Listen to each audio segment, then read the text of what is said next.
looking at the value of diversity and inclusion from my perspective. So I want to start off with the business case for diversity and inclusion. And as HR professionals, which I believe most of us are, we've heard this business case many times. We've heard it over and over, and it does change and it adjusts. It's up to us to really lead that change, drive that business case, constantly be talking about it, and to lead our leaders and our managers into the next level, following that next level of expertise. So that's really our job.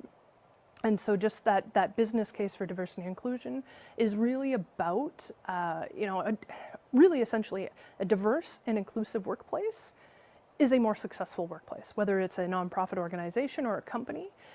There's actually a McKinsey study out recently that talks a lot about the increased revenue related to diversity. So organizations that have a focus on gender and racial diversity actually have a 15% on gender and a 35% higher revenue income over their industry's median. And so that's across, I think, North America, mostly the US studies. And so that's so important to know that there actually is a dollar value to doing D&I right. Now, the challenge with that is the return on investment for each individual initiative is very difficult to identify. And that's because a lot of the impact, a lot of that change is actually indirect. So while it's important to do it, and we know that doing diversity and inclusion and having those initiatives is important, it is still difficult to specifically put a dollar amount in advance to those initiatives for people. Okay. So there's also a lot of change going on in our society right now, and the talk around diversity and inclusion is so much at the forefront that I think this conversation is really important, and I do hope that you take this as my perspective, and again, kind of reflect on it and think about your own experience, your own everything that you've done in your life and how it got you to where you are and how that might influence how you see the world. Some of the other benefits to doing diversity and inclusion right, and we know are, the employees, we should be hiring employees that represent the market that we serve. And Canada is a very diverse place, so it's important that we do that.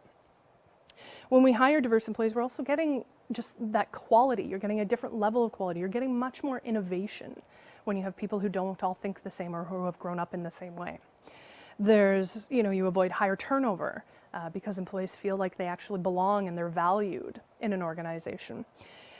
Better decisions get made in the boardroom, and the company's perception from the outside, from the public, is actually increased.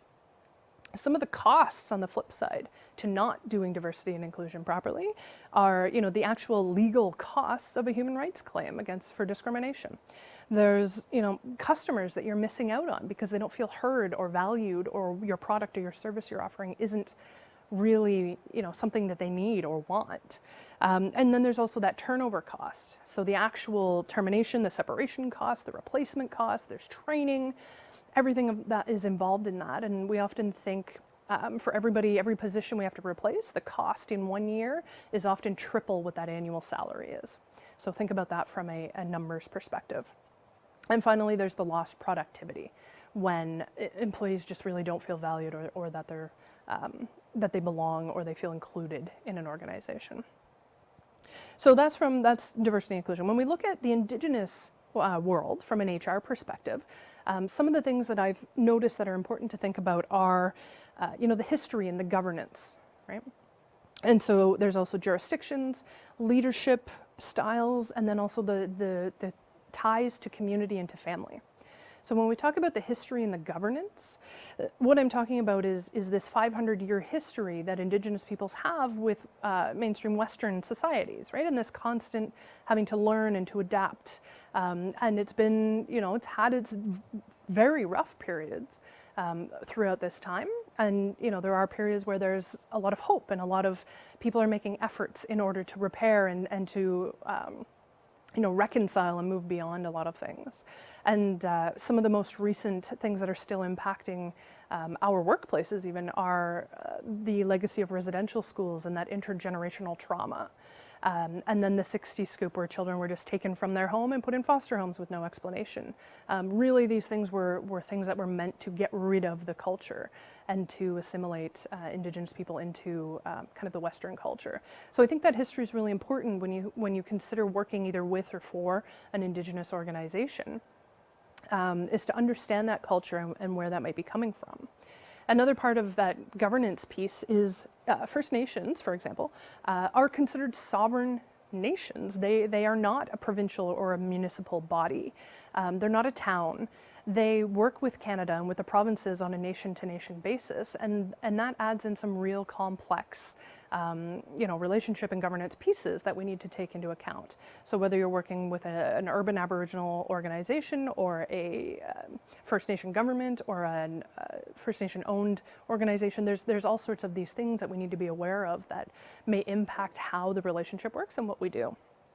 When we look at jurisdictions, so on a First Nation perspective, for example, so if we're looking at reserves, which are specific areas that the government has designated as First Nation reserves.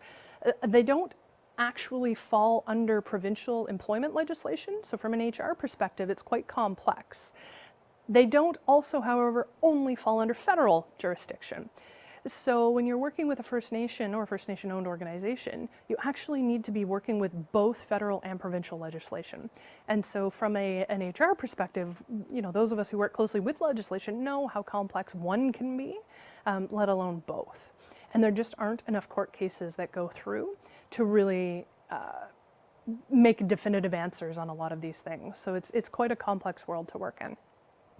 When we talk about leadership styles, Indigenous cultures are very much about community. It's about the group succeeding and working together and discussing and dialoguing and value of relationships. And that can be very different than mainstream organization leadership, which is sometimes can be very individual and very competitive. And so if you add that on top of the fact that Indigenous organizations have had this, this residential school legacy, the 60s scoop, who don't necessarily know how to lead in their own way, also having to learn and adapt and work with mainstream organizations as well. So there's this added challenge of this leadership style and kind of this internal struggle to self-identify from a leadership capacity, but also having to learn and adapt to another way of working. And finally, that kind of ties in with the relationships that Indigenous communities have, and that the family is so important. And that really ties in as well into things like conflict of interest from an HR perspective. One of the positives of that, though, is that Indigenous companies, Indigenous organizations, have a truly personally vested interest in the outcomes of that organization. I think because of this close connection with community. So there's really some really interesting things. So none of these are really meant to be negatives. I'm sharing them with you in a way that you will hopefully get to see a little bit of that perspective from what I see and how I've seen these things from an HR lens.